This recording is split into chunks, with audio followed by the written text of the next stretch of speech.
Marwadi university మంచి భవిష్యత్తు కోసం తెలుగు విద్యార్థులు ఇష్టపడే యూనివర్సిటీ. కాల్ 9059052378 9059052379. మనతో పాటుగా ఉన్నారు senior journalist and ex MLA Chanti Kranti Kiran గారు. క్రాంతి గారు నమస్తే అండి.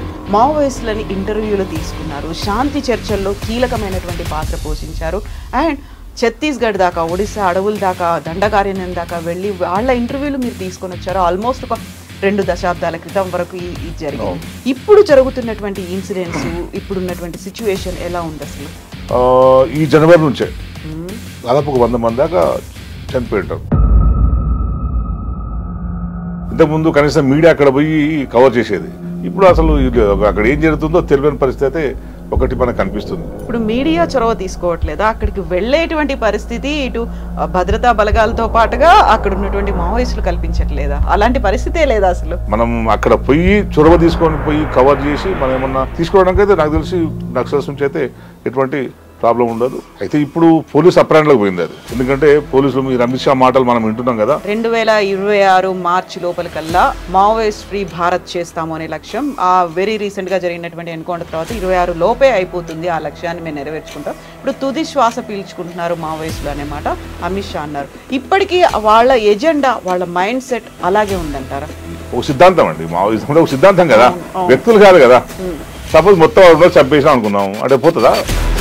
దానికి మూలం ఏందని పరిష్కారం చూడాలి తప్పించి నేను వీళ్ళని చంపేస్తే అయిపోతుంది ఏమవుతుంది? ఇప్పుడు వాళ్ళు చంపేస్తారు. కేంద్రమే ఒక లక్ష్యం పెట్టుకుంది, టార్గెట్ అనేది పెట్టుకుంది 2026 కల్లా. ఇప్పుడు కేంద్రానికి వ్యతిరేకంగా వీళ్ళు మాట్లాడతారా? కేంద్రం సమస్య కాదు, ఈ కేంద్రం ఒక్క సమస్య కాదు కదా, అన్ని రాష్ట్రాల సమస్య. ఇప్పుడు అక్కడ పోయినంత మాత్రాన నిర్మూలన జరగదు అని నేను చెప్తున్నాను కదా. నువ్వు మార్చి 30 వ్యక్తులను సంపాదిస్తారో తప్పించి, మార్చి 30 వ్యక్తుల్ని నిర్మూలిస్తారో తప్పించి నీ ఆ సిద్ధాంతాన్ని నిర్మించలేదు కదా అంటూ నేను. జనతన సర్కార్ ఉంది. జనతన సర్కార్ అనేది ఒక ప్యారలల్ గవర్నమెంట్ గా వాళ్ళు అక్కడ ప్యారలల్ గవర్నమెంట్ ఎట్లంటామండి? నేను అంటున్నా ప్యారలల్ గవర్నమెంట్ ఎందుకు అనుకోవాలి? సహకార వ్యవసాయం అది. ఇది మాట్లాడారు, ఇందులోకి ఎవరు ఎంటర్ అవునండి, అట్లా ఎవరు ఎంటర్ కావడానికి లేదని చెప్పారండి. ఇక్కడ ప్రభుత్వ పథకాలన్నీ వాడుకుంటారు. అక్కడ ఉన్నటువంటి ప్రజలు కాదు, జనతన సర్కార్ ని నడిపే వాళ్ళు ఎవరు లేదు. గ్రామ కమిటీలు ఉంటాయి అక్కడ, ఏ గ్రామానికి ఆ గ్రామ కమిటీలు ఉంటాయి. గన్స్ వాళ్ళు పట్టుకోవడానికి ఎలా అర్హులు అనేది వాళ్ళు మళ్ళీ దాన్ని ఉల్టా మన మీదే ప్రయోగిస్తున్నారు కదా. అక్కడ వచ్చినటువంటి పోలీసుల మీద ప్రయోగిస్తున్నారు, లేకుంటే మిలిటరీ వాళ్ళు వస్తే వాళ్ళ మీద ప్రయోగిస్తున్నారు. వాళ్ళందరూ కూడా పోలీసులే కదా, భద్రత కోసం ఉన్న వాళ్లే కదా. ఆయుధాలతో తిరుగుతున్నారు అనుకున్నప్పుడు మీకు చట్టపరంగా మీరు వివరించండి. వాళ్ళు వదిలిపెట్టమని చెప్పట్లే కదా, మనం కూడా చట్టపరంగానే వివరించాలని చెప్పి మనం చెప్తున్నాం. క్రాంతి గారు, ఆ టైంలో మీకు మావోయిస్టు సానుభూతి పరుడు అనేటువంటి ఒక పేరు కూడా వచ్చింది కదా. కాదండి, ఒకటి మంచి పని నచ్చినప్పుడు దానికి అట్రాక్ట్ అవుతాం కదా, తప్పేముంది. ఇప్పుడు మీరు ఏదో మిషతో అయినా సరే ఆ ప్రాంత ప్రజల పట్ల మీరు సానుకూలంగా ఉండి అభివృద్ధి చేస్తే సంతోషం ఉంటుంది. కానీ నేనేం చెప్తున్నా అంటే ఇప్పుడు ఇంతటి మాలన హోమం చేయాల్సిన అవసరం లేదు అని నేనంటాను. సో ఇప్పుడు మరి తెలంగాణ రాష్ట్ర ప్రభుత్వం ఎందుకని స్పందించట్లేదు? ఇన్ని ఎన్కౌంటర్లు అవుతున్నాయి, ఇంతమంది చనిపోతున్నారు అంటే. సీతక్క గారు ఆ ఉద్యమం నుంచి వచ్చారు, కనీసం సీతక్కన్నా చొరవ తీసుకోవాలి. ఇప్పుడు మీ చుట్టూ ఆ పక్కకే కదా, గోదావరి పక్కకే కదా జరిగేదంతా. ఈ మానవం జరుగుతుంటే మరి సీతక్క గారు ఎందుకు మాట్లాడట్లేదు? మాట్లాడాలి కదా. అంటే ఏ ప్రభుత్వం అయినా గద్దెనెక్కినాక అంతే ఉంటుంది కదా, బహుశా ఈ ప్రభుత్వం కూడా అట్టే కావచ్చు. నమస్తే, వెల్కమ్ టు ఐ డ్రీమ్. 2026 కల్లా మావోయిస్ట్ ఫ్రీ భారత్ గా చేస్తామంటూ కేంద్రం అనౌన్స్ చేసింది. ఆ దిశగా అడుగుల్ని కూడా ముందుకేస్తుంది. ఈ సంవత్సరం తొలి 45 రోజుల్లోనే 81 మంది మావోయిస్టులని ఎన్కౌంటర్లో హతమార్చాయి కేంద్ర భద్రతా బలగాలు. ఓవరాల్గా అయితే ఏం జరుగుతోంది? నిజంగానే ఇప్పుడు ఛత్తీస్గఢ్ అడవులు కూడా మావోయిస్టులకి సేఫ్ జోన్ కాదా? గతంలో దండకారణ్యం, అబూజ్మడ్, ఇప్పుడు ఇంద్రావతి టైగర్ రిజర్వ్ ఏరియా, ఇక్కడి నుంచి కూడా నక్సలైట్లు వెళ్ళిపోతే ఇంకా తర్వాత స్థానం ఎక్కడుంది? ఖచ్చితంగా 26 లోపే మావోయిస్ట్ రహిత భారత్ ఉండబోతోందా? ఎవరు ఎలా రెస్పాండ్ అవ్వాల్సినటువంటి అవసరం ఉంది? మనతో పాటుగా ఉన్నారు senior journalist and ex MLA Chanti Kranti Kiran గారు. క్రాంతి గారు నమస్తే అండి. సో నేను మిమ్మల్ని జర్నలిస్ట్గా చూశాను, మీరు జర్నలిస్ట్గా ఉండి బోల్డ్ అంతమంది మావోయిస్టులని ఇంటర్వ్యూలు తీసుకున్నారు, శాంతి చర్చల్లో కీలకమైనటువంటి పాత్ర పోషించారు అండ్ ఛత్తీస్గఢ్ దాకా, ఒడిశా అడవుల దాకా, దండకారణ్యం దాకా వెళ్ళి వాళ్ళ ఇంటర్వ్యూలు మీరు తీసుకొని వచ్చారు. ఆల్మోస్ట్ ఒక 2 దశాబ్దాల క్రితం వరకు ఇది జరిగింది. ఇప్పుడు జరుగుతున్నటువంటి ఇన్సిడెంట్స్, ఇప్పుడున్నటువంటి సిచ్యువేషన్ ఎలా ఉంది అసలు? అంటే ఇప్పుడు మనం అంతా బయట నుంచే చూస్తున్నాం కదండి. ఇంతకుముందు మీరు అన్నట్టు కూడా ఇంతకుముందు కనీసం మీడియా అక్కడ పోయి కవర్ చేసేది.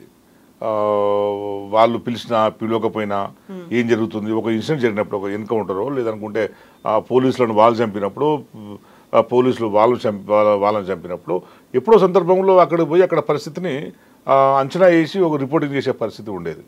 ఇప్పుడు అసలు అక్కడ ఏం జరుగుతుందో తెలియని పరిస్థితి అయితే ఒకటి మనకు కనిపిస్తుంది. ఎందుకంటే పోలీసులు చెప్పిందే మనం రాసుకోవాల్సింది తప్పించి మనం అక్కడ వాస్తవంగా ఏం జరుగుతుందనేది అయితే మనకు తెలియని పరిస్థితి ఉంది.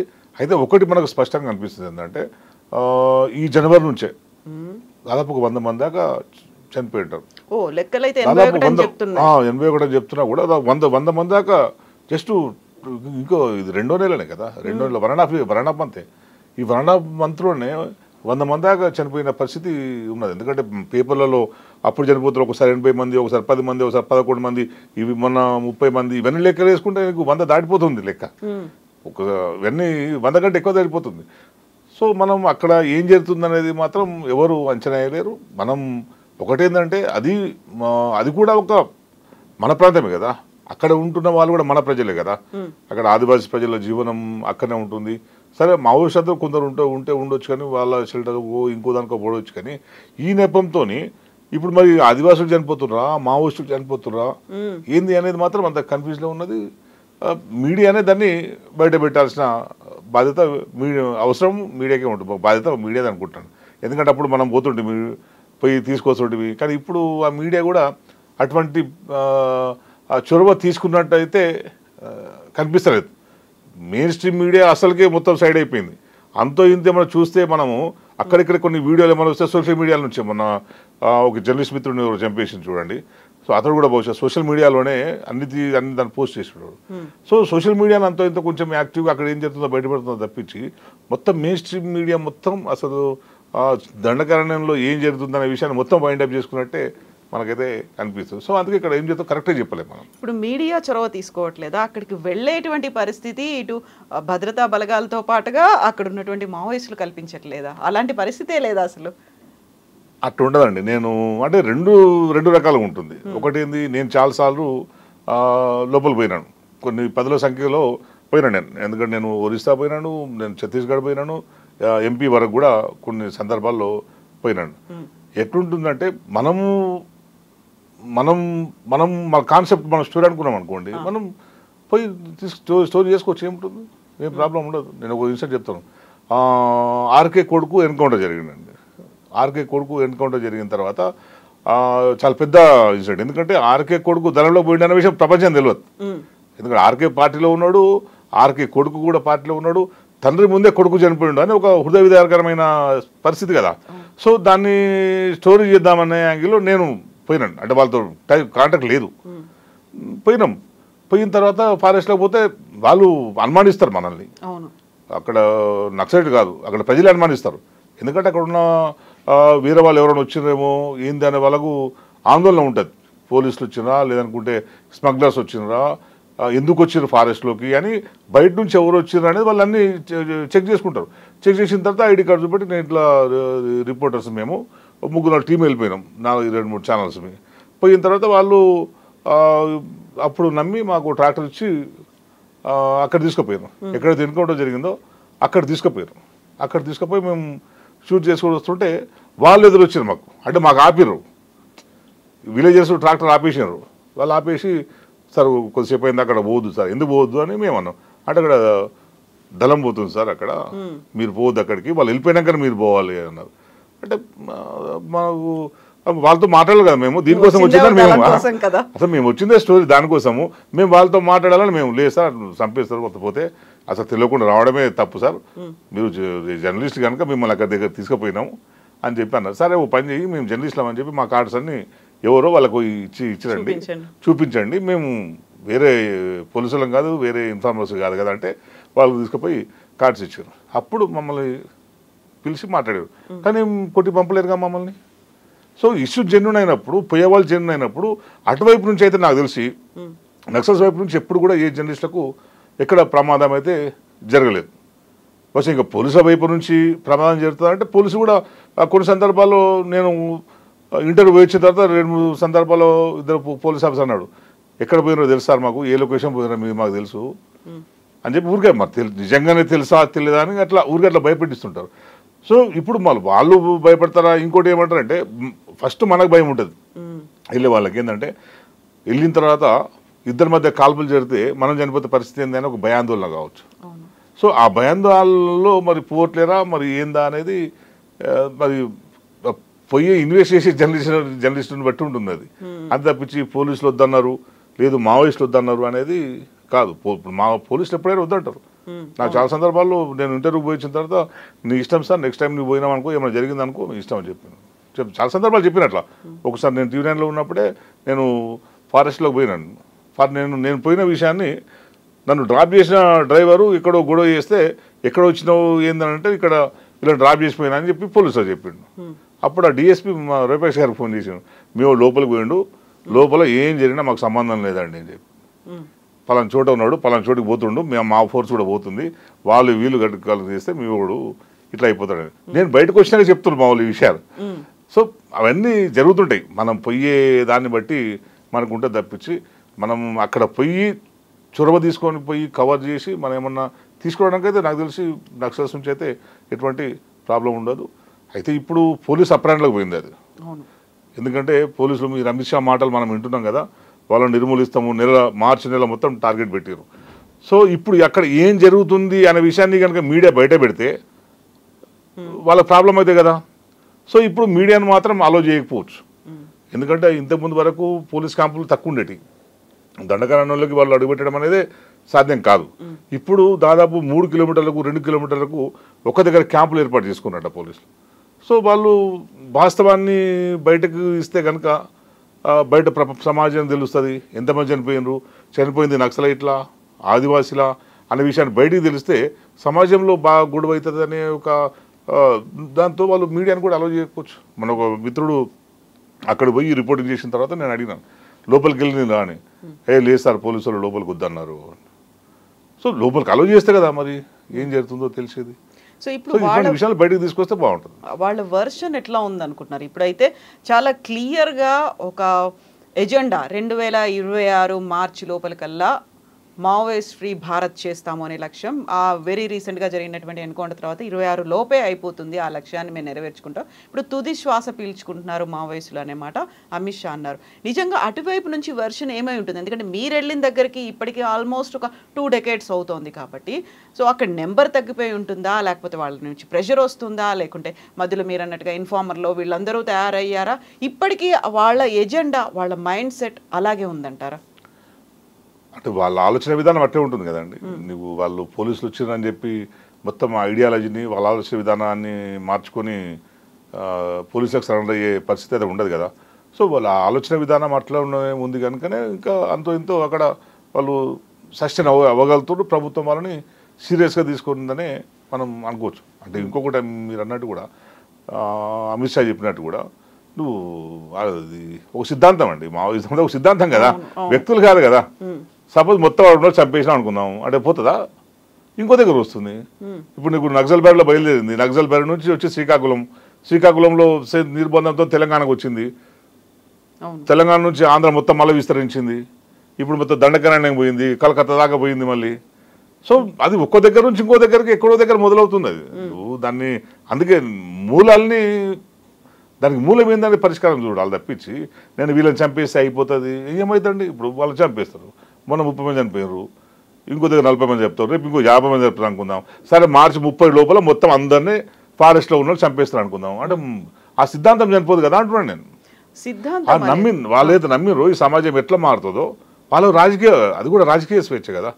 నువ్వు ఆయుధాలతో తిరగడం భారత రాజ్యాంగానికి వ్యతిరేకం కావచ్చు, మీరు చట్ట ప్రకారం మనం చర్య తీసుకోవచ్చు దాన్ని. ఎందుకంటే రాజ్యాంగం వ్యతిరేకం కనుక, ఆయుధాలతో సంచరించడం రాజ్యాంగ వ్యతిరేకం కనుక నువ్వు చర్యలు తీసుకోవచ్చు. కానీ మనిషిని మొత్తం నువ్వు ఎట్లా మట్టు పెడతావు ఆయుధంతో తిరిగిండని చెప్పి? నీ మనిషి కదా, నీ పౌరుడు కదా, ఈ దేశ పౌరుడు కదా, నువ్వు మట్టు పెట్టే హక్కు నీకు లేదు. సో అతను నువ్వు నిర్బంధించి నువ్వు జైల్లో పెట్టి ప్రాసిక్యూట్ చెయ్యి. సో అంతే తప్పించి నేను చంపేస్తా ఇట్లా కుప్పలుగా శవాల్ని వాళ్ళ ఊళ్ళలోకి పంపిస్తాను అంటే అసలు ఇది సమాజం, సభ్య సమాజం కూడా ఎవరు హర్షించారు కదా. అన్నీ తెలిసిన వాళ్ళు, ఇప్పుడు మీరు అందరం జర్నలిస్ట్గా పనిచేసినాము, ఇంతమంది చనిపోతుంటే నువ్వు ఎవరు మాట్లాడకుండా ఉంటే కూడా నువ్వు ఎట్లా ఉంటుంది అది? వాళ్ళు ఎవరో వేరే విదేశీ శక్తులు కాదు కదా, వాళ్ళు విదేశీ శక్తులు భారతదేశం మీద దండయాత్రకు వచ్చినప్పుడు నువ్వు రాకెట్ లాంచర్లు ఉపయోగించాలి, డ్రోన్లు ఉపయోగించాలి, నువ్వు శాటిలైట్ గన్స్ ఉపయోగించాలి. వాళ్ళు విదేశీ శక్తులు కాదు కదా, భారతదేశాన్ని ఏమైనా కబ్జా చేయడానికి వస్తున్నారా? కాదు కదా. సో వాళ్ళు అక్కడ ఉండి వాళ్ళకు అక్కడ నేను ఎందుకంటే నేను 15 సంవత్సరాలుగా కంటిన్యూగా రెగ్యులర్గా అంటే దాదాపు సంవత్సరం 2 సార్లు పోయి నేను స్టోరీలు చేస్తుంటే వాళ్ళు దండకారణ్యంలో అద్భుతమైన వ్యవసాయాన్ని నేర్పిన ఆదివాసులకు మనకంటే బాగా వ్యవసాయం చేశారు. నేను చాలా చోట్ల అరటి తోటలు చూసినాను, జామ తోటలు చూసినాను, నేను కూరగాయలు పండించేది చూసినాను, వరి పండించే దండకారణ్యంలో వరిని మీరు ఎక్స్పెక్ట్ చేస్తారా? దండకారణ్యంలో వరి కూడా వాళ్ళు పండించారు, వ్యవసాయం చేసుకుంటారు. మన ఊర్లో లేని సహకార వ్యవసాయం వాళ్ళ దగ్గర ఉంటుంది. వాళ్ళ వ్యవసాయం చేసిన వాళ్ళందరూ కూడా ప్రతి ఎకరకు ఇంత అమౌంట్ తీసుకుపెడతారు ప్రతి సంవత్సరం. తీసిపెట్టి అదే అమౌంట్ను లోన్లు తీసుకుంటారు, లోన్ ఇస్తారు వాళ్ళు. సో అట్లాంటి ఒక మంచి సహకార వ్యవసాయము ఇట్లా అక్కడ జనతా సర్కార్ పేరుతో అక్కడ నడిపిస్తున్నారు. అది మంచిగా చేస్తున్నారు కదా, అది మంచిగా చేస్తున్నారు అంటాం కదా. సార్ మీ ప్రభుత్వం వర్షం ఏంది, వాళ్ళు తుపాకులు పట్టుకున్నారు, తుపాకులు కొట్టుకుని తిరుగుతున్నారు, అది వేరే రకం మీరు హ్యాండిల్ చేసుకోండి. కానీ అక్కడ ప్రజలకైతే వీళ్ళు మంచిగా చేసినట్టు కదా. ఇప్పుడు మీరు అన్న జనతన సర్కార్ ఉంది, జనతన సర్కార్ అనేది ఒక ప్యారలల్ గవర్నమెంట్ గా వాళ్ళు అక్కడ ప్యారలల్ గవర్నమెంట్ ఎట్లా అంటామండి? నేను అంటున్నా ప్యారలల్ గవర్నమెంట్ ఎందుకు అనుకోవాలి? సహకార వ్యవసాయం అది. నువ్వు ప్యారలల్ గవర్నమెంట్ అంటే ఎట్లుంటుంది? సహకార వ్యవసాయం అవునండి. అట్లా ఎవరు ఎంట్రీ కావడానికి లేదని చెప్పారండి. అక్కడ ప్రభుత్వ పథకాలన్నీ వాడుకుంటారు. అక్కడ గవర్నమెంట్ లైటింగ్ ప్రభుత్వ పాఠశాలలు ఉంటాయి. ఆడ నీకు కరెంటు ప్రభుత్వమే కదా. అక్కడ ఉన్నటువంటి ప్రజలు కాదు, జనతన సర్కార్ నడిపే వాళ్ళు ఎవరు లేదు, ఆ గ్రామ కమిటీలు ఉంటాయి. అక్కడ ఏ గ్రామానికి ఆ గ్రామ కమిటీలు ఉంటాయి. ఇప్పుడు మనకు నిజామాబాద్ జిల్లాలో గ్రామ వికాస కమిటీలు ఉన్నాయి కదా, గ్రామాభివృద్ధి కమిటీలు. మరి ఇప్పుడు ఇక్కడ ఎందుకున్నాయి? ఇక్కడ ఎందుకున్నాయండి? నిజామాబాద్ జిల్లాలో ఆర్మూర్ ఏరియాలో ఇప్పటికీ గ్రామాభివృద్ధి కమిటీలు ఉన్నాయి. అక్కడ కూడా గ్రామాభివృద్ధి కమిటీలు ఉన్నాయి. ఇక్కడ గ్రామ అభివృద్ధి కమిటీ చెప్పిందే ఫైనల్ కాదు. ఇక్కడ కూడా సర్పంచ్ ఫైనల్ కాదు, గ్రామాభివృద్ధి కమిటీ ఏం చెప్తే అదే ఫైనల్. అక్కడ కూడా అదే కమిటీ. ఒక గ్రామంలో కమిటీ వేసుకుంటారు. ఆ కమిటీలో వ్యవసాయానికి ఒకరు ఉంటారు, వాళ్ళకి సంబంధించిన సలహాలు సూచనలు కూడా ఉంటుంది, ఊరు సెక్యూరిటీ కూడా ఉంటారు. అట్లా ఏమైనా గొడవలు పంచాయతీలు వస్తే ఎవరు చెప్పాలి? పెద్ద మనుషులు ఒక 4-5 మంది పెద్ద మనుషులు పెట్టుకుని వాళ్ళు గ్రామ పరిపాలన నడుస్తుంటుంది. అక్కడ అది ఒక ఆదర్శవంతమైన పాలన తీసుకోకుండా అదొక సమాంతరమైన పాలన చేస్తున్నారు అని వాళ్ళ మీద దుష్ప్రచారం చేసి, ఆ సమాంతర పాలన మనం అనుకుంటే దాన్ని ఒక రోల్ మోడల్ తీసుకొని మనం కూడా చేసుకోవచ్చు కదా. వాళ్ళు చేసిన తప్పు కాదు కదా, వాళ్ళని తప్పే కాదు కదా. వ్యవసాయం ఎట్లా చెప్పాలనో అందరికీ కూర్చోబెట్టి క్లాసులు పెడుతుంది. ఇప్పుడు రైతు వేదికలు లేవా మన దగ్గర? రైతు వేదికలో వ్యవసాయం ఎట్లా చేయాలి, ఏ పంటలు పండించాలని వ్యవసాయ అధికారులు మనం చెప్పట్లేరా? చెప్తున్నారు కదా. వాళ్ళు కూడా అదే పని చేస్తున్నారు. మేము పోయినప్పుడు అదే వాళ్ళ రైతులందరూ కూర్చోబెట్టి మీ భూమిలో ఏ పంట వేయాలి, దాని పంట ఇంకో అంతర పంటకి ఇంకేం వేసుకోవచ్చు, ఎంత మోతాదు వేసుకోవాలి, మీరు ఎంతమంది ఉన్నారు, ఎంతమంది సరిపడదు ఉంటుంది, మిగతా దాన్ని మార్కెట్ ఎట్లా చేసుకోవాలి, అవన్నీ వాళ్ళు చెప్తున్నప్పుడు సేమ్ మనం ఇక్కడ కూడా రైతు బంధువులు మన వ్యవసాయ అధికారులు కూడా అదే పని చెప్తున్నారు కదా. రైతులకు ఊరు తిరిగి అని చెప్తున్నారు కదా. సో దాన్ని యాక్సెప్ట్ చేస్తున్నప్పుడు మీరు అది కూడా మీరు చేస్తలేరు, మీ వైఫల్యం అని చెప్పాలి కదా. అదంతా ఒక ఆస్పెక్ట్ మాత్రమే. అక్కడ ఉన్నటువంటి అడవుల్లో ఉన్నటువంటి గిరిజనులకో లేకుంటే కొండ కోయ దొరలు వాళ్ళకో హెల్ప్ చేస్తున్నారు, వాళ్ళ లైవ్లీహుడ్ని బెటర్మెంట్ చేస్తున్నారంటే అదంతా ఒక్క ఆస్పెక్ట్ మాత్రమే. మిగతాదంతా కూడా మీరు అన్నారు ఇప్పుడు వాళ్ళు విదేశాల నుంచి చొరబడి వచ్చారా లేకుంటే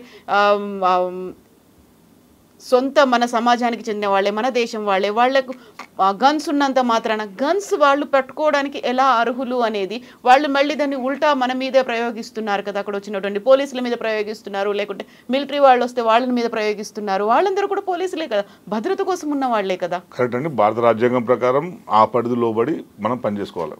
ఈ పౌరులుగా ఆ రాజ్యాంగం కల్పించిన అన్ని హక్కులను దానికి అనుగుణంగానే మనం పనిచేసుకోవాలి.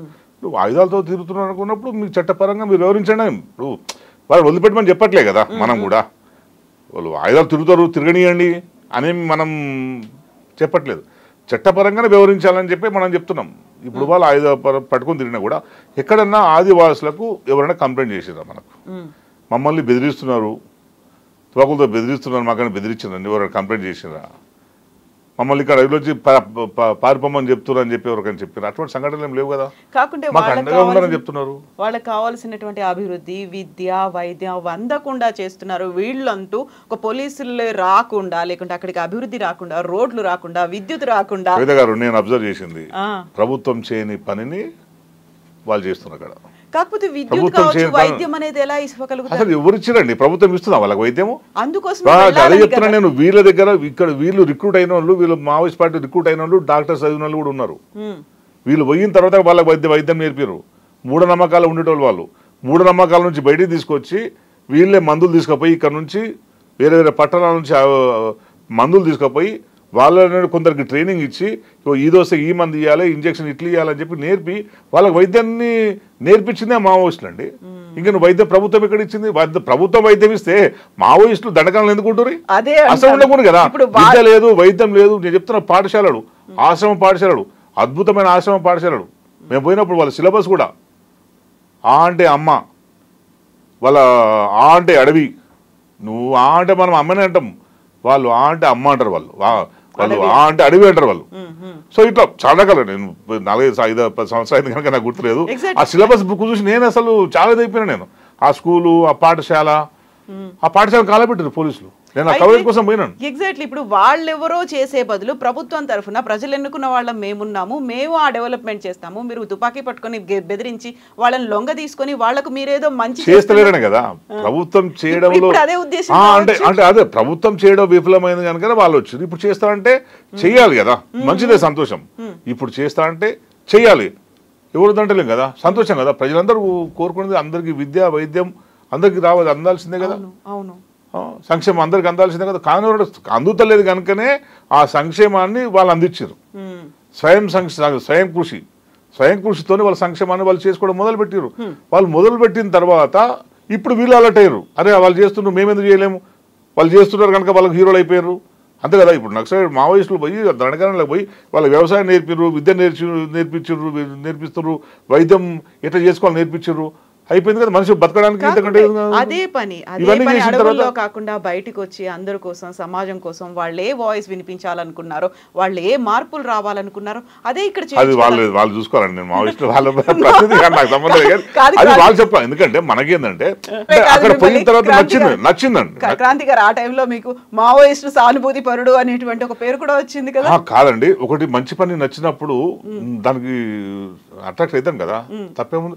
ఇంత చేసిన తర్వాత బాగా అనిపిస్తుంది. నేను అరే వాళ్ళు చేపలు పెంచుతున్నాండి, చేపలు నువ్వు దట్టమైన అడవిలోకి పోయి పెంచిన చేపలను నువ్వు తింటావా? నువ్వు జామకాయలు తింటారా అక్కడ? సో నీకు అంత మంచి ప్రజలకు బాగా చేస్తున్నప్పుడు మనం అట్రాక్ట్ అవుతాం కదా. అరే మా ఊర్లో కూడా నేను ఇట్లా చేస్తే బాగుంటుండే, ఇట్లాంటి జరగాల్సి ఉంటే బాగుంటుండే, మా దగ్గర కూడా ఇట్లాంటి విద్యా విధానం ఉంటే బాగుంటుండే అనేది అనిపిస్తుంది కనుక మనకు ఎవరికైనా ఉంటుంది. నేను దగ్గర చూస్తున్నాను కనుక చెప్తున్నాను నేను. ఇప్పుడు ప్రభుత్వం ఎట్లా చేస్తుంది ఏది అది ఇక్కడ వచ్చి చేస్తారా ఎవరు అందుకే చెప్తున్నా. అది వాళ్ళకు ఒక సిద్ధాంతం ఉంది కనుక, ఒక కమిట్మెంట్ ఉంది కనుక, ప్రజల పట్ల వాళ్ళకు ప్రేమ ఉంది కనుక ఇవన్నీ సక్సెస్ అయినాయి. అందుకని ఇప్పుడు మనుషులు చంపేస్తే వాళ్ళ వల్ల అక్కడ చదువుకున్న 100 స్టూడెంట్స్ ఉంటారు కదా, వాళ్ళకి మనసులో ఉంటుంది కదా.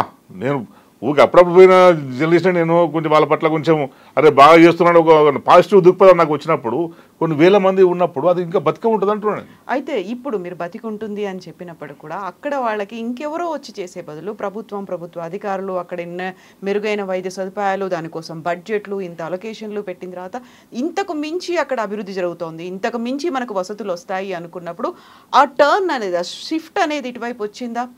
ఎలా ఉంది అబ్జర్వేషన్ మీద అక్కడ ఉన్నటువంటి? అంటే ఇప్పుడు అప్పటికి 20 yearsకి ఇప్పటికీ ఏం చేశారంటే రోడ్స్ వేసారు. గిరిజనుల మీద ప్రేమతో వేయలేరు రోడ్స్. అప్పుడు వేయలేరు.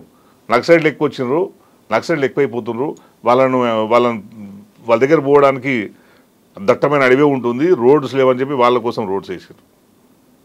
ఇప్పుడు వీళ్ళు వచ్చిన తర్వాత కొంతమంది రిక్రూట్ చేసుకొని పిల్లలకి పోలీసు ఉద్యోగాలు ఇస్తున్నారు.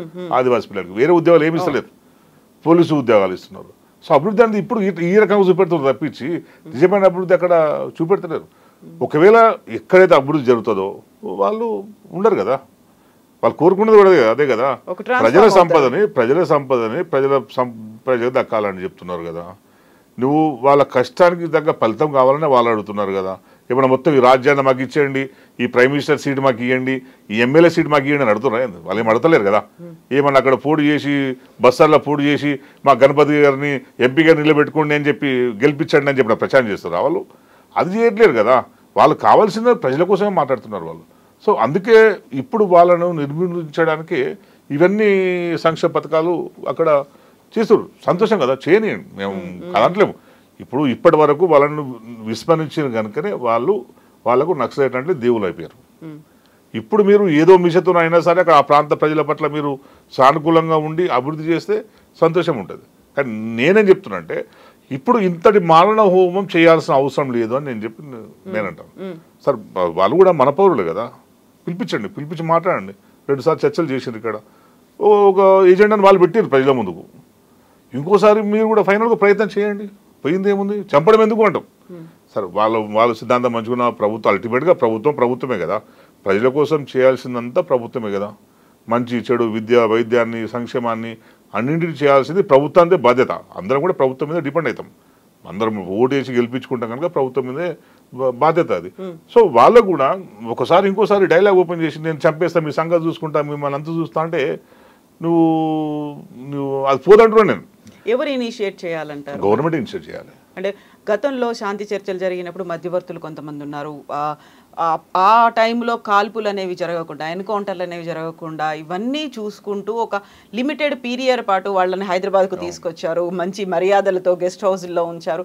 ఆ కార్యక్రమాలు ఇప్పుడు పౌర సంఘాలు చేయలేకపోతున్నాయా? ప్రభుత్వం కూడా ఇంట్రెస్ట్ చూపించలేదా? మొత్తం మట్టు పెట్టాలి అనే కార్యక్రమమేనా? పౌర సంఘాలు ప్రయత్నంలో ఉన్నాయో, అంటే ప్రయత్నాలు చేస్తున్నట్టే. మొన్న రౌండ్ టేబుల్ కూడా పెట్టినట్టు సిపిఐ ఆధ్వర్యంలో మీటింగ్ కూడా పెట్టినట్టు. హరగోపాల్ గారు కూడా అక్కడక్కడ డిమాండ్ చేస్తున్నట్లు, సమస్య పరిష్కారం చేయాలి, చర్చలతో చేయాలని చెప్పి తను కూడా అడుగుతున్నట్లు. అంటే కనీసం వాళ్ళ మాట వినే ప్రభుత్వాలు ఉండాలి కదా, వాళ్ళ మాటను పట్టించుకునే ప్రభుత్వాలు ఉండాలి కదా. ఇప్పుడు మీద ఎవరు మాట్లాడినా వాళ్ళ మీద అర్బన్ నక్సలైట్స్ అని ముద్ర చేస్తారు. అది రాహుల్ గాంధీ అర్బన్ నక్సలైట్ అని చెప్పి నరేంద్ర మోడీ అంటుంటుంది కదా. సో ఈ ప్రభుత్వం చొరవ తీసుకోవాలి. ఏ ప్రభుత్వం? ఈ ప్రభుత్వమే, 2 ప్రభుత్వాలు కదా. ఇప్పుడు తెలుగు రాష్ట్రాలకు సంబంధించిన నాయకులు ఎక్కువ మంది చనిపోతున్నారు కదా. సో 2 ప్రభుత్వాలు చొరవ తీసుకోవాలి. ఎందుకని తీసుకోవాలంటే కేంద్రమే ఒక లక్ష్యం పెట్టుకుంది, టార్గెట్ అనేది పెట్టుకుంది 2026 కల్లా. ఇప్పుడు కేంద్రానికి వ్యతిరేకంగా వీళ్ళు మాట్లాడతారా? కేంద్రం సమస్య కాదు ఇది. ఈ కేంద్రం ఒక్క సమస్య కాదు కదా, అన్ని రాష్ట్రాల సమస్య. ఇప్పుడు అక్కడ పోయినంత మాత్రాన నిర్మూలన జరగదు అని నేను చెప్తున్నాను కదా.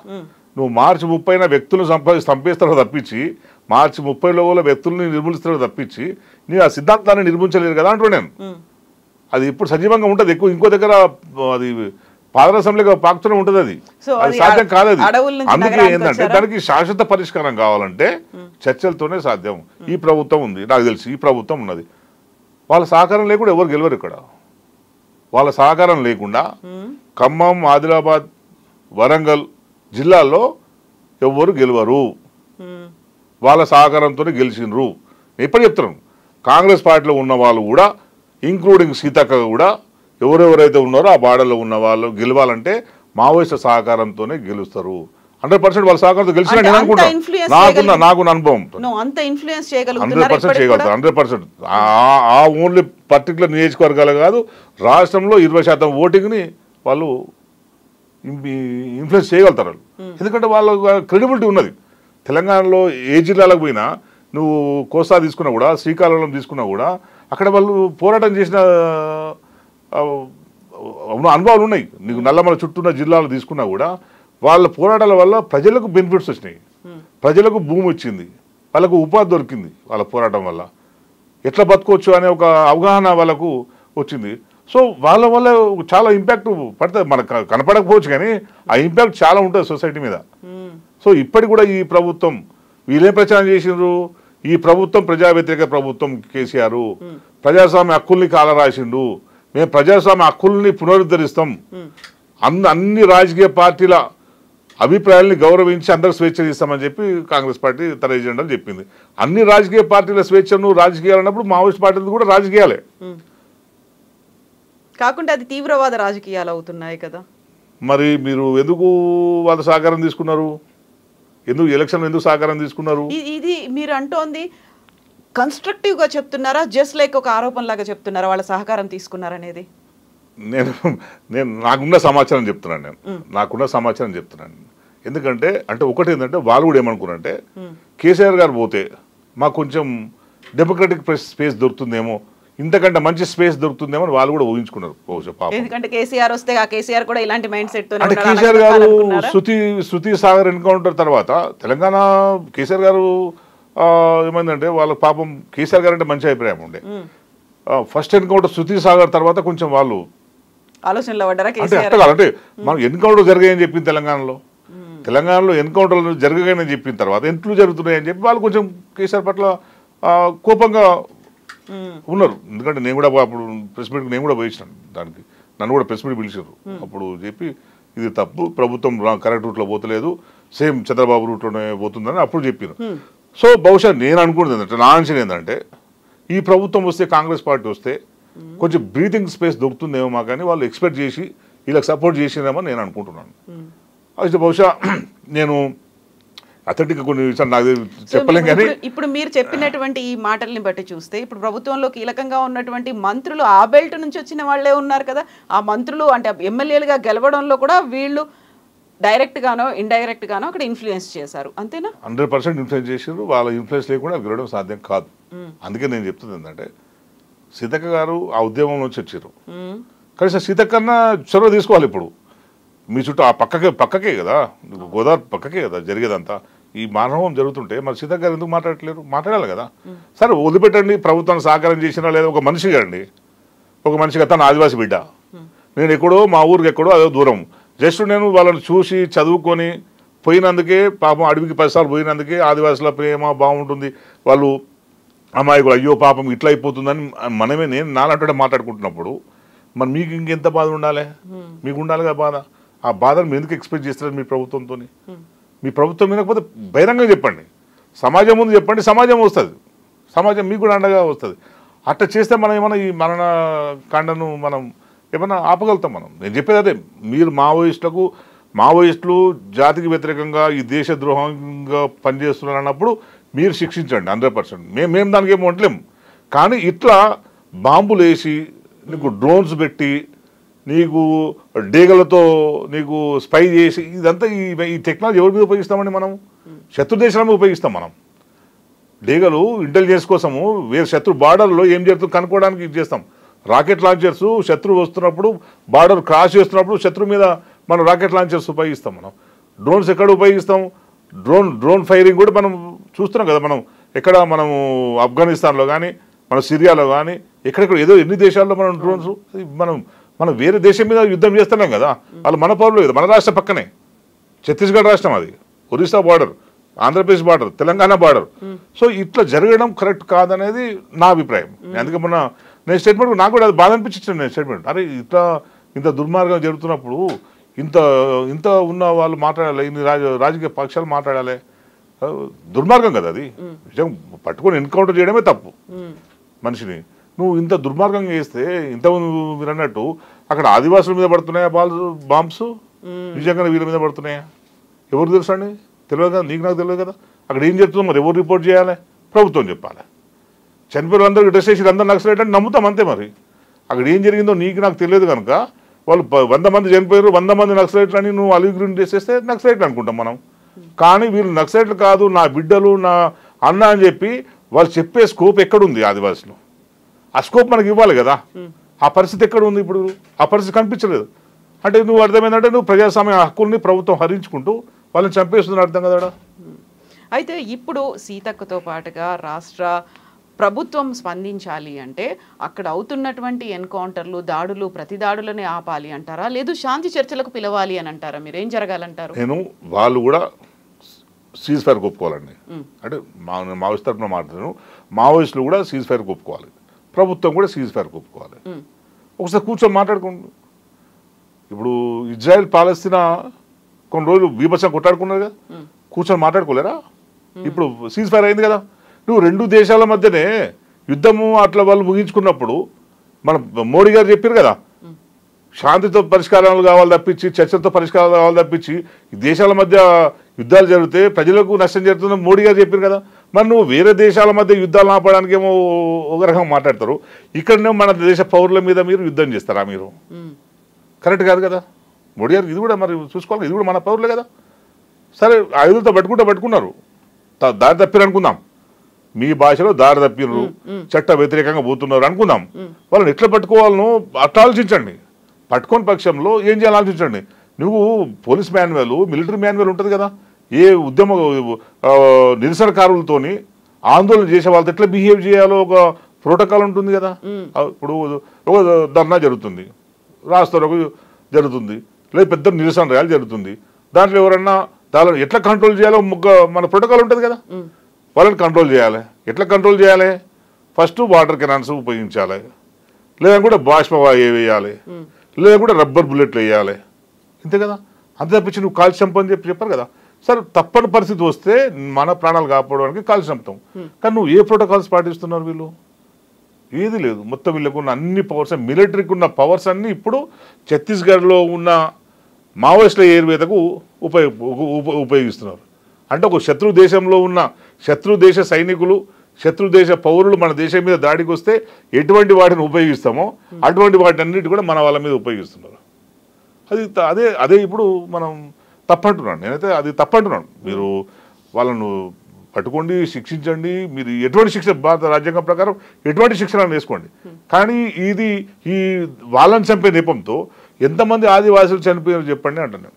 ఇప్పుడు అదే మాట ఇటువైపు ప్రభుత్వం కూడా చెప్తోంది, భద్రతా బలగాలు కూడా చెప్తోంది. అదే గతంలో ఇప్పుడు మీరు దండకారణ్యం అన్నారు, మిలిటరీని అంతా అక్కడ ప్రయోగిస్తున్నారు అనుకున్నప్పుడు ఎవరు రానటువంటి ఒక దుర్భేద్యమైనటువంటి అడవుల్లో వాళ్ళు ఉన్నారు. భీకరమైనటువంటి అడవుల్లో అబూజ్మడ్ కావచ్చు, దండకారణ్యం కావచ్చు, ఇప్పుడు ఇంద్రావతి టైగర్ రిజర్వ్ ఏరియా, అక్కడ ఉన్నటువంటి అమాయకులు లేకుంటే గిరిజనులు ఆదివాసీలో బలవుతున్నారు. దీంతో పాటుగా టైగర్ రిజర్వ్ ఏరియాగా పెట్టుకున్న తర్వాత అక్కడ గతంలో లెక్కల్ని బట్టి చూస్తే 40+ టైగర్స్ తిరిగేవి. ఇంద్రావతి దగ్గర ఉన్నటువంటి లెక్కల్లోనే 6 పులులు తిరిగేవి. ఇప్పుడు అది ఒక్కటే ఉందేమో అనే ఒక డౌట్ వస్తుంది. అసలు ఎప్పుడు లెక్కలు చేశారండి? ఫారెస్ట్ ఎప్పుడు లెక్కలు చేశారు వీళ్ళు? మావోయిస్టు పోయి 40 ఏళ్ళు అయిందండి. వాళ్ళు 40 ఏళ్ళుగా అక్కడ ఉన్నారు. ఎప్పుడు ఎక్కడ పశువులకు మనుషులకు జంతువులకు ఎక్కడ కూడా వాళ్ళు ఇంద్రావతిలో కేవలం టైగర్స్ మాత్రమే కాదు, అత్యంత అరుదైనటువంటి అడవి దున్నలు కేవలం అక్కడ మాత్రమే కనిపిస్తున్నాయి.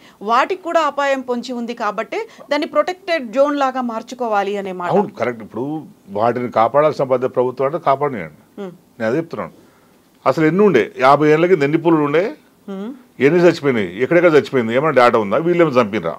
అంటే వాళ్ళకి మధ్యలో ఈ మధ్య కాలంలో పులిల చర్మాలు దొరుకుతున్నాయి, ఆ దంతాలు ఇలాంటివి గోర్లన్నీ దొరుకుతున్నాయి అనే మాట. అక్కడ స్మగ్లర్లు పోచర్లు వీళ్ళతో కలిసిపోయారు అనేది కూడా ఉంది. అందువల్లే అటాక్స్ అనేవి ఎక్కువ అవుతున్నాయి.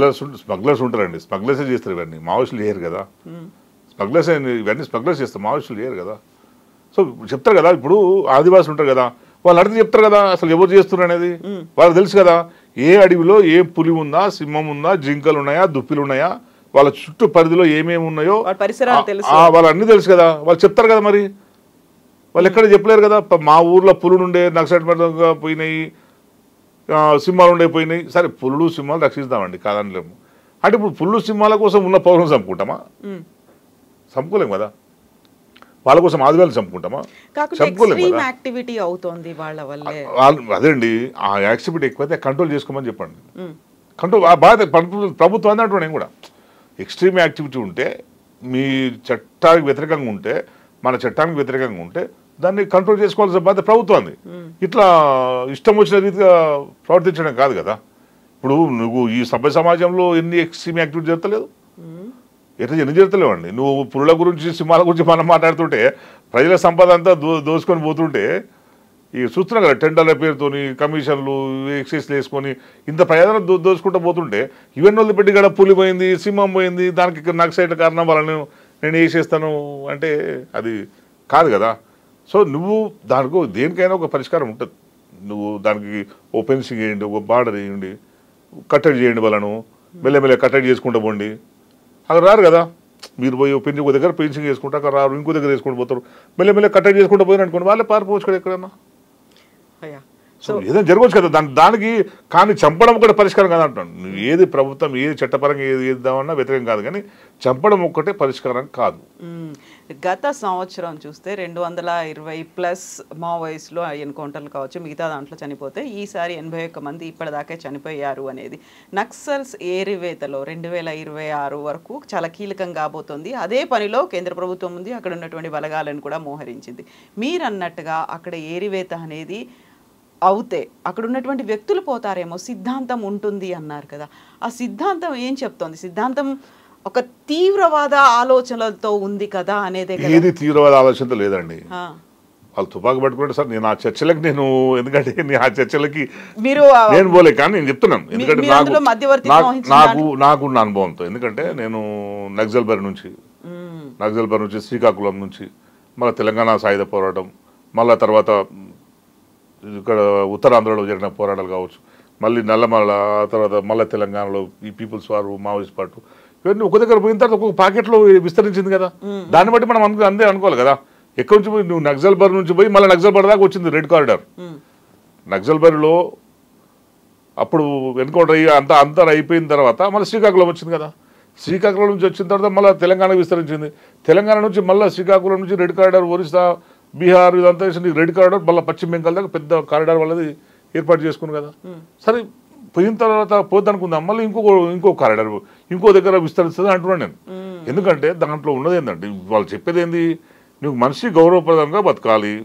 వాళ్ళు చెప్పేది ఏంది ఎవరి కష్టం వాళ్ళకు దక్కాలి దోపిడి లేని సమాజం రావాలి అన్నికి సమాన హక్కు కావాలి నువ్వు వేరే ఏం సిద్ధాంతం వేరే అక్కర్లేదు కదా నేను అడుగుతున్నాను కదా నాకే కావాలంటారు కదా నాతో గౌరవం కోసం నేను కొట్లాడతా నాకు సమాన హక్కులు కావాలంట నేను నాకు మాట్లాడే హక్కు నాకు ప్రచారం చేసే హక్కు నేను ఉందని అంటాను నీకు వ్యతిరేకంగా మాట్లాడితే నువ్వు నచ్చట్లేదు అంతే కదా దాన్ని నన్ను వదకాలనుకుంటావు అది నేను ఇంకా క్వశ్చన్ చేస్తుంటాను ఇప్పుడు అదే జరుగుతుంది సో సింపుల్ ప్రజలు ప్రశ్నించడం ఒకటికైతే ప్రజలకున్న హక్కుల్ని కాపాడడం ఒకటి వాళ్ళకు జీవనోపాధిని కల్పించాలి ఇప్పుడు ఒక ఓటు వేసుకొని గెలిచిన తర్వాత వాళ్ళకి ఇచ్చిన హామీలు నెరవేర్చుకోవాలి కదా వాళ్ళ కోసం పనిచేయాలి కదా నేను మళ్ళీ 5 ఏళ్ళకి ఒకసారి పోతా అంటే నువ్వు కాదు కదా సో వాళ్ళు కూడా ఏంటంటే వాళ్ళు చెప్పే విధానం కూడా నువ్వు సింపుల్ ఒకటండి నువ్వు జనతా సర్కార్ చూస్తే వాళ్ళ సిద్ధాంతం వాళ్ళు ఏందని సింపుల్ అర్థమైంది మనకంతే జనతా సర్కార్లో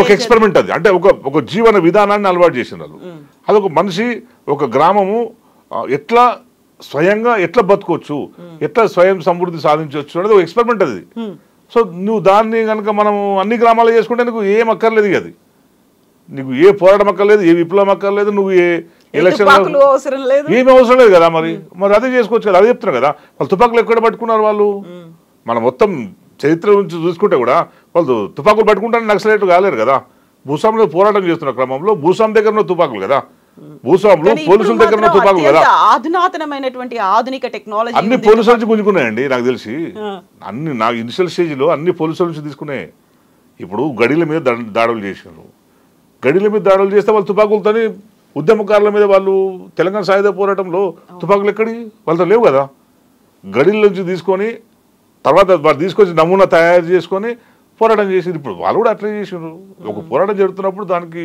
అవన్నీ చెప్తాను అందుకే చెప్తాను ఆ సబ్జెక్ట్లో మనం పోతే ఇంకా నేను చేయలేను కానీ సో బాగుందంటే సిద్ధాంతం మాత్రం బతికి ఉంటుంది అంతే ఏదైనా ఉంటుంది అది స్ప్రెడ్ అవుతుంది కదా అంటే నీకు ఒక మనిషి ఎట్లా బతకాలి అనేది ఒక మనిషి గౌరవంగా అతని అనేది తిండి ఉండాలి గౌరవం ఉండాలి ఆత్మ గౌరవం ఉండాలి సెల్ఫ్గా ఇంకా నువ్వు సస్టైన్ కావడం ఎట్లా అనేది అన్ని రకాలుగా ఉంటుంది కనుక అది నీకు ఉంటుంది అంటే ఇంకా నేను దాంట్లో నేను పండినోడు కాదు సిద్ధాంతం పట్ల నాకు పూర్తి పట్టున్నోని కాదు కానీ లేదండి అంటే ఒకటండి నాకు ఏంటంటే మంచి ఎవరు చేసినా నేను కేసీఆర్ కూడా నాకు ఇష్టం మరి నాకు కేసీఆర్ గారు ఇష్టం నాకు ఎందుకంటే తెలంగాణ ఉద్యమంలో బాగా పనిచేసాడు నాకు కేసీఆర్ గారు కూడా ఇష్టపడతాం భగత్ సింగ్ ఇష్టపడతాం స్వాతంత్రం కోసం పోరాడు గాంధీని కూడా ఇష్టపడతాం అందరూ ఎవరెవరు మంచి పని చేసిన వాళ్ళందరి పట్ల ఇష్టపడడంలో తప్పేముంది ఇప్పుడు నాకు సైడ్ కూడా మంచి పని చేసిన అంటాం నేను ప్రత్యక్షంగా చూసినాం కనుక అరే అవును ఇంత బాగా చేస్తున్నారు కదా అనేది ఒక మంచి వస్తుంది నువ్వు మన ఊర్లో ఉండి అన్ని సౌకర్యాలు ఉండి మన ఊరినే మనం బాగుపరచుకోలేని అసమర్థులమైనప్పుడు అడవిలో నువ్వు ఎటువంటి సౌకర్యాలు లేకుండా కూడా నువ్వు అంత మంచి చేసినప్పుడు నువ్వు మెచ్చుకోవాలా లేదండి మనం ఇప్పుడు నీకు నాకేమైంది మన ఊర్లో పోయి మనం ప్రయోగాత్మకంగా రండి మనందరం కలిసి వ్యవసాయం చేసుకుందాం మంచి ఫుడ్ మంచి పంటలు పండిద్దాం అన్ని పంటలు పండించుకుందాం కలిసి వ్యవసాయం చేసుకుందాం వచ్చిన దాంట్లో కుటుంబానికి ఇంత పంచుకుందాం అంటే మనం చేయగలుగుతాం మన ఊర్లో మరి వాళ్ళు చేయించిన కనుక వాళ్ళు నచ్చిన అంటున్నాను అట్లాంటి ఇక్కడే కాదు దండకరనే కాదు వాళ్ళు ఏ ప్రాంతంలో కూడా చాలా నల్లమల్లో కూడా చాలా ప్రాంతాల్లో వాళ్ళు అట్లా చేశారు మేము పోయినప్పుడు అక్కడక్కడ స్టోరీలోకి పోయినప్పుడు సో అట్లాంటిది ఉన్నది కనుక మనం వాళ్ళంటే కొంచెం తెలంగాణలో ఏం లేదన్న తెలంగాణలో నక్సలైట్లు వచ్చిన తర్వాతనే ఒక ఆత్మగౌరవం వచ్చింది ప్రతి ఒక్కరికి అనేది ఎందుకంటే ఊర్లలో ఉన్న వాళ్ళకు దొరల మీద భూస్వాముల మీద పోరాటం చేసిన తర్వాతనే కొంచెం భయపడి పరిస్థితి అదుపులోకి వచ్చింది. లేదంటే ఇంకా ప్రజలు ఇంకా బానిసత్వంలో పోయేటోళ్ళు అనేది మాత్రం వాస్తవం. ఎందుకంటే చదువుకున్న చరిత్ర కానీ మనం పాఠ్యాంశాల్లో ఉన్నాయి కదా, మనం తెలంగాణలో ఎంత దుర్మార్గాలు జరిగినాయి ఏంది అనేది ఇప్పుడు టీఎస్పీఎస్సీ సిలబస్లో కూడా పెట్టారు. టీఎస్పీఎస్సీ సిలబస్లో వాళ్ళని దొంగలు ద్రోహులు చిత్రీకరించలేరు కదా, అదొక పోరాటం చూపెట్టారు. అది పోరాటం తుపాకులు పట్టుకున్నారు, ఎందుకు పట్టుకున్నారంటే అది వేరే విషయాలు అవన్నీ ఉంటాయి, కానీ అదొక పోరాట రూపం. అది తర్వాత క్రమంలో అది ఇట్లా అయిపోయింది. అందుకే ఏంటంటే మనము ఏంటంటే ఈ దేశ పౌరులుగా ఈ రాష్ట్ర పౌరులుగా ఇట్లాంటి అవానమీయ పరిస్థితిని అయితే ఆపితే బాగుంటుందని ఒక ఆవేదన ఉంది, అంతకుమించి. సో ఇప్పుడు మీరు సిద్ధాంతం స్ప్రెడ్ అవుతుంది అనుకున్నప్పుడు, వ్యాప్తి జరుగుతుంది అనుకున్నప్పుడు, అది అడవుల్ని వదిలి నగరాలు అంటే గతంలో పల్లెల్లో కనిపించింది, ఆ తర్వాత నగరాల వైపు కూడా వస్తుందా ముందు లేదని ఎందుకు అనుకుంటాం మనం? లేదని ఎందుకు అనుకుంటామండి? మంచి మాట్లాడే ప్రతి ఒక్కరు నక్సలైట్ అంటారు కదా ఇప్పటికీ, అర్బన్ నక్సలైట్ అంటాడు. ఇప్పుడు ఎవరైనా మాట్లాడినా అనుకోండి, ఉన్నది ఉన్నట్టు మాట్లాడితే అర్బన్ నక్సల్స్ అంటారు, అందరు ఇది అంటారు. సో అంటే ఇప్పుడు దాన్ని ఒకటి ఏంటంటే ప్రభుత్వాలకు నచ్చవు, ప్రభుత్వాలు చేసిన విధానాలని ప్రశ్నించడం ప్రభుత్వాలకు స్వతహాగా మామూలుగా అయితే నచ్చవు. వాళ్ళు ఏ విధానం పెట్టినా కరెక్ట్ అని అనాలి, అప్పుడు వాళ్ళకి కరెక్ట్. ఎట్లా కాదు, ఇది ఎందుకైతే ఇది ప్రజా వ్యతిరేకమైంది, ఇది ప్రజలను దోచుకునేది అని అంటే మీరందరూ ఐడియాలజీతో ఉన్నారు, మీరంతా అర్బన్ నక్సల్స్ అని ఒక ముద్ర వేయడం. ఇప్పుడు వరరావు ఉన్నారండి, వరరావు గారు తుపాకి పట్టలేరు కదా పాపం. 80 సంవత్సరాల వయసులో ఆయన తెలంగాణ రాష్ట్రం రాకుండా ముంబైకి పరిమితం చేశారు కదా. ఆయన తుపాకి పట్టుకోవడం రాస్తాడు, ఆయన అభిప్రాయం, రాజ్యాంగం ఇచ్చిన హక్కు అది, రాయడము మాట్లాడడము స్వేచ్ఛ అది. నీ వల్ల పలాడవులు ప్రభావితం అయిపోయి ఉన్నాడు, దానికి ఎట్లా అంటాను? ఇప్పుడు నేను చెప్పిన ఇప్పుడు నేను అక్కడ పోయి ఇచ్చిన నేను ప్రభావితమని అనుకుందాము, దానికి ఎవరి మీద కేసు పెడతారు అంటే నాకు నచ్చింది, అది బాగుంది. నేను ఇప్పటికీ పాజిటివ్గా చెప్తాను, మీతో కూడా చెప్తున్నాను కదా. అసలు అది చూసి నాకు ఇప్పటికి కళ్ళలో ఆనందం అనిపిస్తుంది, నాకు ఇంత బ్రహ్మాండంగా వ్యవసాయం చేసుకున్నాను అని చెప్పి. ఇప్పుడు నేను మా ఊర్లో కూడా నేను దాన్ని చూసే వ్యవసాయం పట్ల అట్రాక్ట్ అయ్యాను నేను, లేకపోతే మా ఊరు కూడా పోయటం కానీ నేను. సో ఇప్పుడు మరి తెలంగాణ రాష్ట్ర ప్రభుత్వం ఎందుకని స్పందించట్లేదు? ఇన్ని ఎన్కౌంటర్లు అవుతున్నాయి, ఇంతమంది చనిపోతున్నారు అంటే ఏ ప్రభుత్వం అయినా గద్దెనెక్కినాక అంతే ఉంటుంది కదా, బహుశా ఈ ప్రభుత్వం కూడా అట్టే కావచ్చు. వాళ్ళు మరి పాపం వాళ్ళకైనా తెలుసుకోవాలి, వాళ్ళు కూడా ఒక ప్రభుత్వం దించాలంటే ఇంకో ప్రభుత్వాన్ని సపోర్ట్ చేసి, ఇంకోటి దించాలంటే ఇంకోటి సపోర్ట్ చేసి ఇట్లా చేసుకున్నంత కాలం అయితే పరిష్కారం కాదు. అది ఒక శాశ్వతంగా ప్రజలకు అనుకూలంగా ఉండే విధానం అయితే ఉండాల్సిన అవసరం ఏ పార్టీకైనా ఉంటుంది, ఆ పార్టీకే కాదు ఏ పార్టీకైనా ఉంటుంది. అయితే ఇప్పుడు వాళ్ళు కూడా ఏంటంటే ఇప్పుడున్న పరిస్థితుల్లో నా వ్యక్తిగత అభిప్రాయం, టెక్నాలజీ పెరిగిపోయింది, ఎవరు ఏ మూలనున్నా క్షణాలు కనిపెట్టవచ్చు. ఇప్పుడు అది మరి ఎంతవరకు సమంజసమైన వాళ్ళు కూడా కొంచెం చూసుకోవాల్సిన అవసరం ఉంటుంది. అది ఎందుకంటే నువ్వు ఒక మనిషి ప్రాణం పట్ల కన్సర్న్ మనకు అంతే. వాళ్ళు ఎవరో మా అన్నదమ్ము లేరు, మా బంధువులు లేరు, నాకేం లేరు, కానీ ఓ మనుషుల పట్ల ఎందుకంటే కన్సర్న్ అంతే. అరే ఇట్లా ఉండే బాగుంటుంది అనేది తప్పించి వాళ్ళ వల్ల ఇంకా ఆదివాసులు ఇబ్బంది అవుతున్నారు, ఇంకా ఇవన్నీ ఉన్నాయి కదా. కొంచెం దాన్ని అందరూ కూడా చేసుకొని మన కొత్త ఫామ్లో ఉద్యోగం వస్తే బాగుంటుంది. బహుశా ప్రభుత్వం అందుకే చెప్తున్నా, ప్రభుత్వం చర్చలు చేసి వాళ్ళని ఒప్పించవచ్చు కదా అంటున్నాను. 10 ఏళ్ళు అయింది, 2004లో ప్రభుత్వం చెప్పే ప్రయత్నం చేసింది. అప్పుడు వాళ్ళు వినలేరు అనుకుందాం. ఇప్పుడు మళ్ళీ 2025 కదా, 20 సంవత్సరాలు కదా, 20 సంవత్సరాల్లో వాళ్ళు ఏమైనా మార్పు వచ్చిందేమో పిలిచి మాట్లాడమని చెప్తున్నాం. మేము కూడా మేము చెప్పలేం కదా, ఒక ప్రయత్నం చేయమని చెప్తున్నాను నేను. ఈ 20 సంవత్సరాల కాలంలో పెరిగిన టెక్నాలజీ, ప్రభుత్వానికి ఉన్న వనరులు ఇవన్నీ చూసిన తర్వాత కూడా వాళ్ళ ఆలోచనలు ఏమన్నా తేడా వస్తుందేమో, లేదు వాళ్ళు ఇంకేమేమి చెప్తారో ఒకసారి. సో పిలిచి మాట్లాడితే తెలుస్తాయి కదా, సమాజం ముందు పెడితే వాళ్ళు ఏం చెప్తారు వీళ్ళు ఏం చెప్తారు, ఒక చర్చ జరగాలి కదా సొసైటీలో. ఇప్పుడు నువ్వు అమెరికాలో అధ్యక్షుడు ఎన్నికైనప్పుడు ఇద్దరు చర్చ ఒకే పోడియం మీద అంతే కదా, ఒకే పోడియం ఉంటారు కదా, నీ అభిప్రాయాలు నువ్వు చెప్పాలి, వీళ్ళ అభిప్రాయం చెప్పాలి, ప్రజలు ఎక్కడ ఎవరు తీసుకుంటారో వాళ్ళు తీసుకుంటారు. సో ఇది కూడా అట్లాంటిది ఒక మంచి వాతావరణాన్ని క్రియేట్ చేస్తే ఓ పర్మనెంట్గా ప్రశాంతత ఉంటుంది అంటాను నేను. ఇప్పుడు ఏదో నాకు తెలిసి అమిత్ షా 10 ఏళ్ళ నుంచి చెప్తూనే ఉన్నాడు, వచ్చే సంవత్సరంలో తీసేస్తాం, ప్రతి సమ్మర్లో ఇదే మాట చెప్తుండే ఆయన. చెప్తా ఏరి పారేయడం అనేది సాధ్యమే కాదు, సాధ్యం కానే కాదు చెప్తున్నాను నేను. ఏముంటుందండి ఆడ బస్తాలో లేకపోతే పోయి ఢిల్లీలో ఉంటారు, ఢిల్లీలో ఉండొచ్చు కదా, ఎవరు తెలుసు, పోయి గుజరాత్ అహ్మదాబాద్లో ఉండొచ్చు. ఏ రూపంలో ఉన్నారు నీకేం తెలుసు, నాకేం తెలుసు, తెలియదు కదా. ఇప్పుడు ఐఎస్ఐలు ఉన్నారు, ఐఎస్ఐ వాళ్ళు ఎక్కడ ఉంటారో తెలుసా అండి, ద్రోహమైన పనులు ఉంటాయి కనుక వాళ్ళు ఈజీగా పట్టుబడతారు. సరే నువ్వు ప్రజలతో ఉండుకుంటూ పని చేస్తున్నప్పుడు నువ్వు ఎట్లా పట్టుబడతావు చెప్పండి. సో అందుకే ప్రభుత్వం అట్లా స్పందించాలి, పాజిటివ్గా స్పందించాలని నేను కోరుతున్నాను నేను. మరీ ముఖ్యంగా మన తెలుగు రాష్ట్రాల వాళ్ళు ఎక్కువ చనిపోతున్నారు కనుక ఆ బాధ్యత మన తెలుగు రాష్ట్రాల మీద ఉన్నది. బహుశా మన చంద్రబాబు నాయుడు మన రామచంద్ర రెడ్డి ఎన్కౌంటర్ ఏంటంటే చంద్రబాబు నాయుడు చంపణ ప్రయత్నం చేసిండు ఆయన అని చెప్పి ఆయన ఎన్కౌంటర్ చేసిండు అని చెప్పే వాదన కూడా ఉన్నది ఒకటి. సో ఎట్లున్నా సరే కానీ మన వాళ్ళు పోతున్నారు కనుక రెండు రాష్ట్రాలు దేశంలో మొత్తం నక్సలైట్ ఉద్యమం వ్యాపించిందంటేనే ఇప్పుడు మన రాష్ట్రం నుంచే కదా. సో దానికి ఇంకోటి ఏంటంటే మొత్తం నక్సలైట్ లాడ్జ్కి ఈ ప్రపంచంలో ఎక్కడ ఏ నక్సలైట్ ఉన్న విషయం మన తెలంగాణ ఆంధ్రప్రదేశ్ పోలీసులకు మాత్రమే తెలుసు, మిగతా రాష్ట్రాలు ఎవరు తెలియదు. అంత నెట్వర్క్ ఇక్కడ నుంచే ఉంటుంది, అంత నెట్వర్క్ మన పోలీసులు డెవలప్ చేసుకోగలిగారు. సో దానికి కూడా ఏంటంటే వాళ్ళకు అవకాశం ఇచ్చి మళ్ళీ చర్చలకు పిలిస్తే బాగుంటుంది అనేది. ఎస్ క్రాంతి గారు, థ్యాంక్ యూ సో మచ్ అండి. మళ్ళీ మనం థ్యాంక్ యూ అండి, థ్యాంక్ యూ.